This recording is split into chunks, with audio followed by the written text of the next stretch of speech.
Hi everyone, I welcome you all to the course Radar Engineering. From the last few lectures, we will be talking about reflector antennas. In this session also, we will be continuing with the reflector antennas. It's a part 3, the third lecture on this reflector antennas from the same module 5, radar antenna. Today we will be covering classification of feeds, and also will try to give some examples of feeds and how to support the feed for parabolic reflector antenna. In the previous lecture, we have talked about what is feed, how to model a feed, and how to select the optimum feed. Some of the characteristics for the optimum feed is also discussed. Okay, the basic aspects of feed is discussed in the previous session. Today we will be talking about classification of feeds. Let us discuss different types of feeds for reflector antennas, and each type of feed which has its own characteristics and that can be used as per the requirements for the given application. As you can see here, there are 4 different types of feeds. The first one is focal feed, second one is offset feed, the third one is Cassegrain feed, the fourth one is Gregorian feed.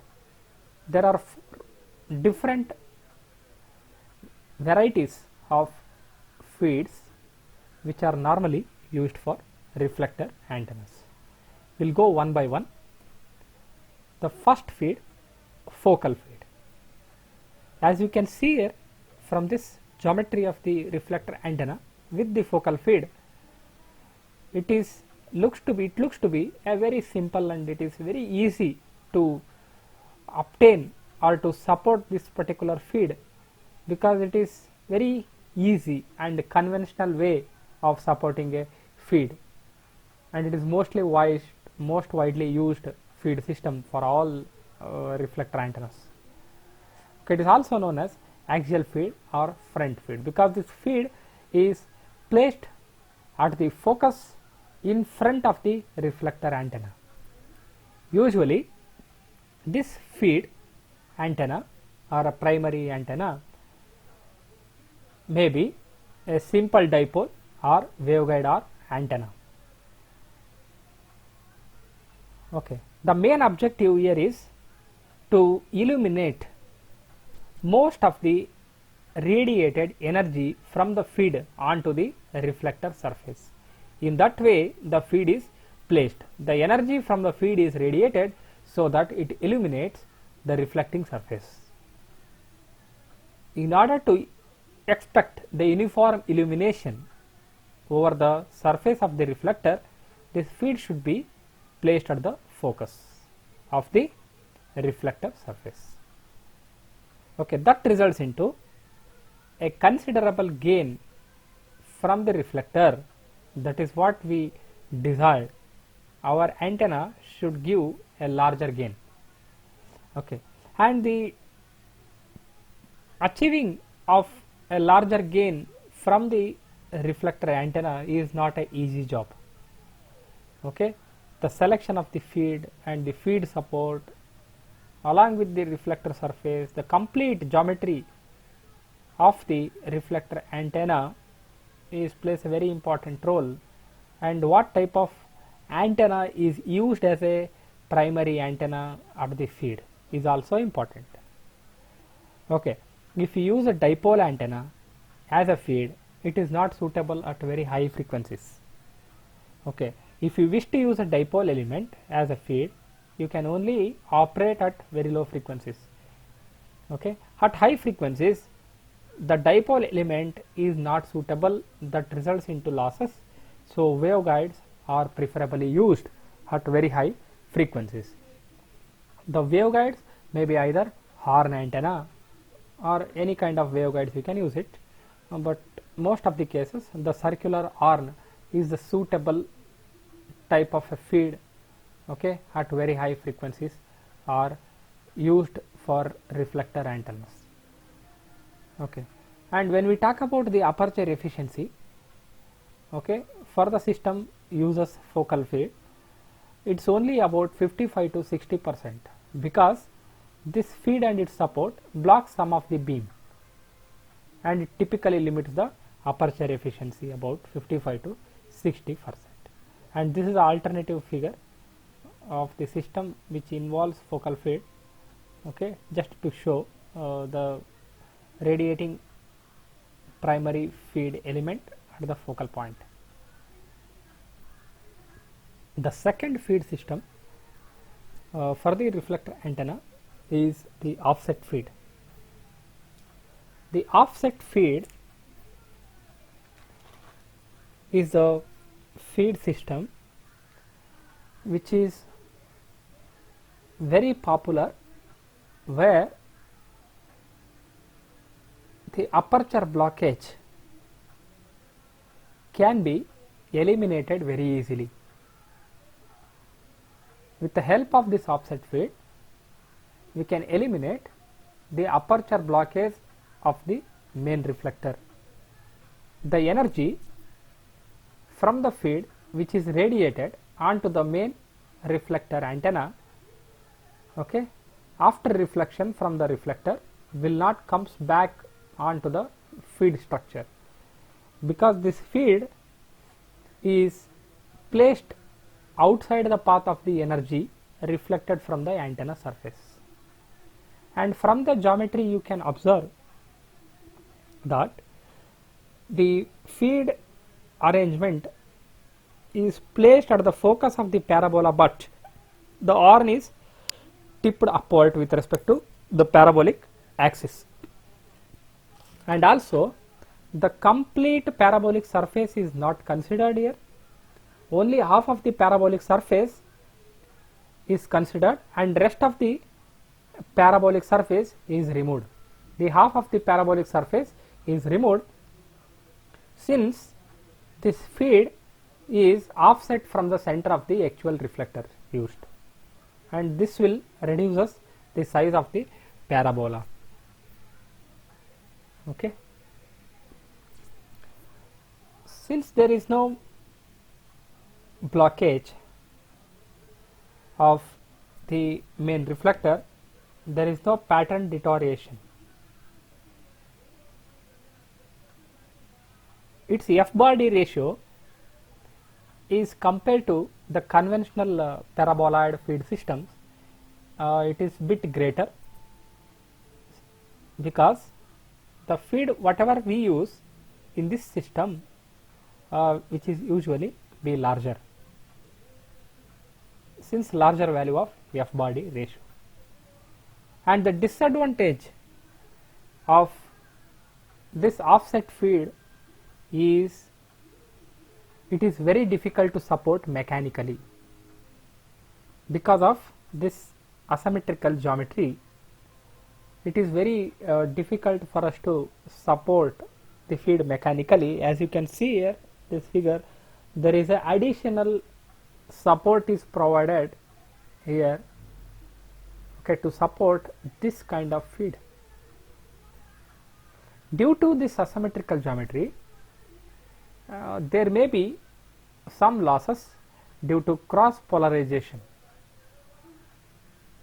Okay, cross polarized radiation losses are produced due to this asymmetrical geometry, and the main application of this particular feed system, okay, is usually in home satellite television antennas, and normally the reflector antennas with the offset feed is usually used in home satellite television applications.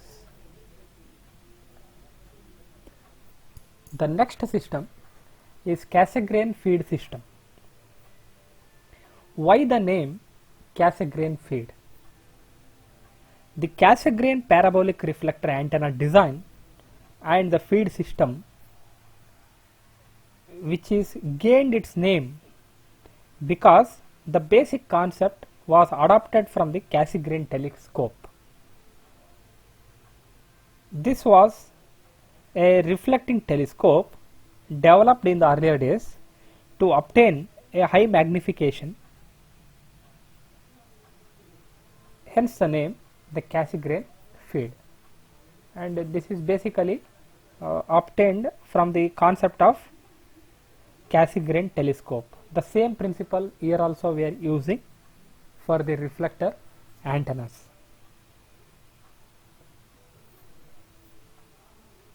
And more importantly, this type of feed system which eliminates the need for long transmission lines,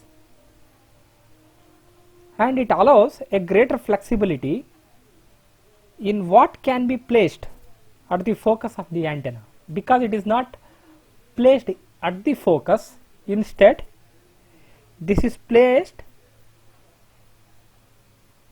here rear to the reflector surface. The feed is located at the real focal point at the vertex of the parabola or in front of the reflector surface antenna. Okay, this will eliminate the need for long transmission lines. And there is a other focus point, this is called virtual focal point. The other focus of the other reflector surface. Okay, here you can see the complete structure consists of two reflectors. Since it is called as two reflector system, it consists of a main reflector, okay, it is having a parabolic contour, and the second reflector, it is called a secondary reflector, it is having a hyperbolic contour. Okay, the other focus of the parabola or other foci of the hyperbola, is a virtual focal point and is located at the focus of the main parabolic surface. Okay, now what is the purpose here of using two reflectors?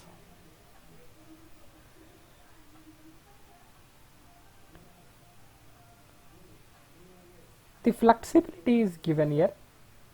Okay, whichever you can place it here at the focus of the antenna. Okay, with respect to the aperture efficiency is concerned, the typical aperture efficiency level with this system is usually 65 to 70%. 65 to 70% of the aperture efficiency can be achieved with the help of this kind of a structure. Okay, here you have a feed. Once the beam of a radio waves radiated by the feeding antenna, okay, it will illuminate the secondary reflector, and which again reflects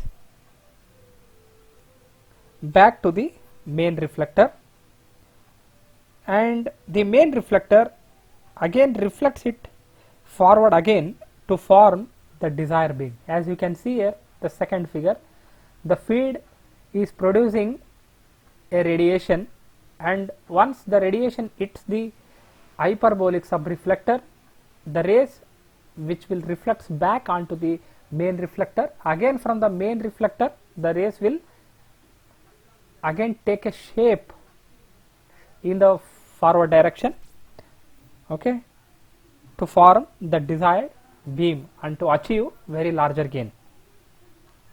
Now the question is, what should be the size of the hyperbolic subreflector?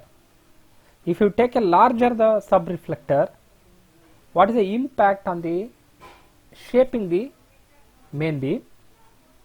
And if you take equal sized hyperbolic subreflector, what is the problem? Okay, if larger the subreflector, the nearer will it be the to the main reflector? It becomes very nearer to the main reflector. Okay, the shorter will be the axial dimension of the antenna assembly, and shorter will be the axial dimension of the antenna assembly if you take the larger the subreflector. And when you take a larger the subreflector surface, that results into larger aperture blocking. Okay, from the reflector, the rays, okay, which reflects back in this axis will be blocked by the larger subreflector if you take a very large subreflector.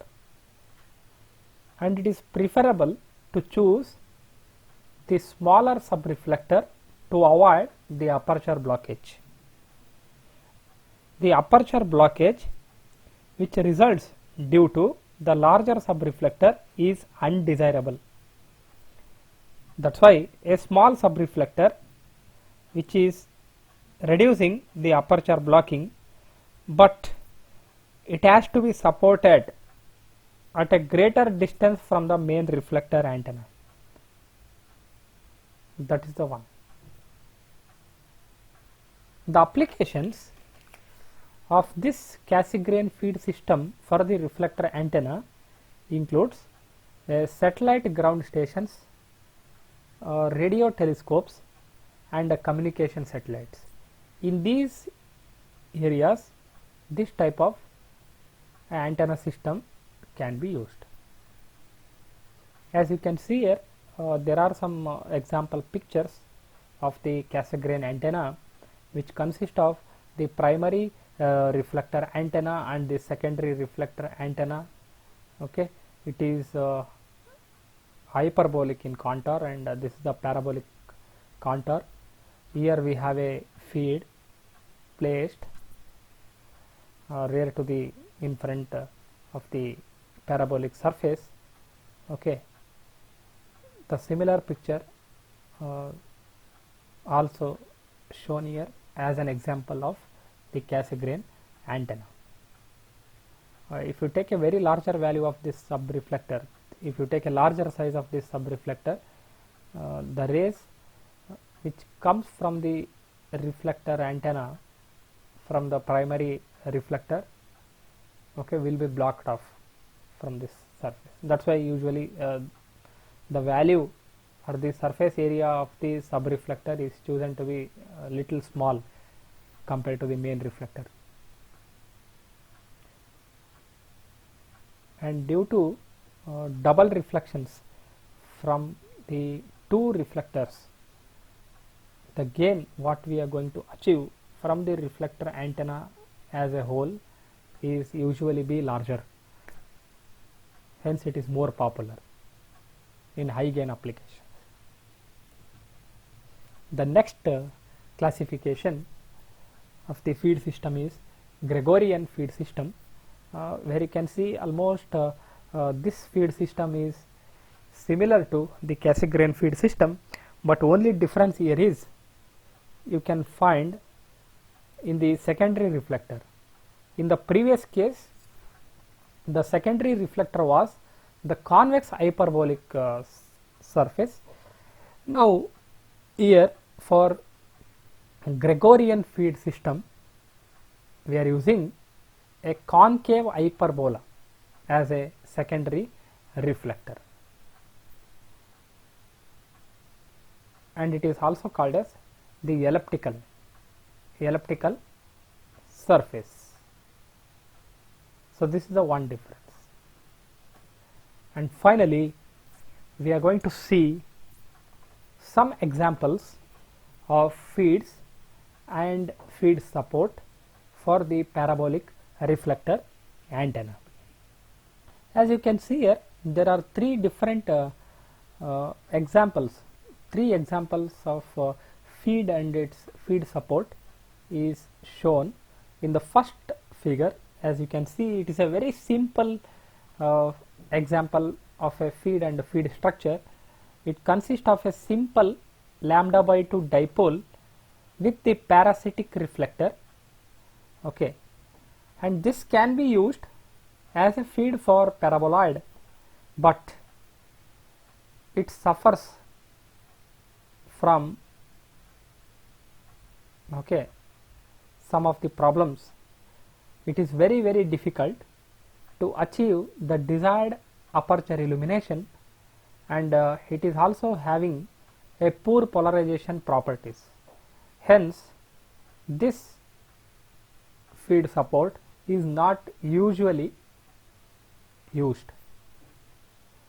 Okay, as you can see here, there are rare feed using half wave dipole and rare feed using ARM.